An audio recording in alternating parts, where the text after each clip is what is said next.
এখন তো হালকা হালকা ঠান্ডা পড়ে গেছে, আর ঠান্ডার দিনে দেখবে দুপুরবেলায় যখনই ঢাকা নিয়ে শোয়া হয়, সন্ধ্যের টাইমে কিন্তু সেই ঢাকা খুলে আর উঠে আসতে ইচ্ছে করে না। কিন্তু কি করব, দুটো বাচ্চা আছে, সংসার আছে, সব কিছু সামলাতে হবে। তো সন্ধ্যার টাইমে যখন এই সন্ধ্যার দিতে আসি, ঠাকুরের সামনে এসে যখন দাঁড়াই, তখন ভিতর থেকে একটা পজিটিভ এনার্জি ফিল হয়।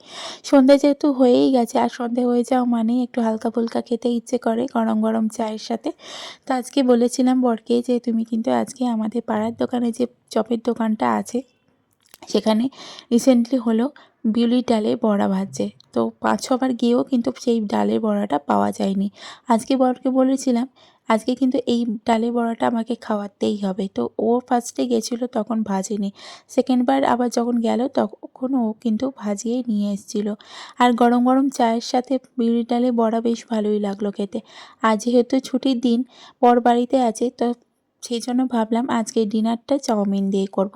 তো অনেক রকম সবজি ছিল ফ্রিজে, আর শীতকাল মানেই তো অনেক রকমের সবজি, তো সেই সবজি দিয়ে আজকে চাউমিনটা বানিয়ে নিলাম। মা খাবে না, আমার আর বরের জন্য বানিয়ে নিলাম, আর খেয়ে নিলাম রাতের ডিনার।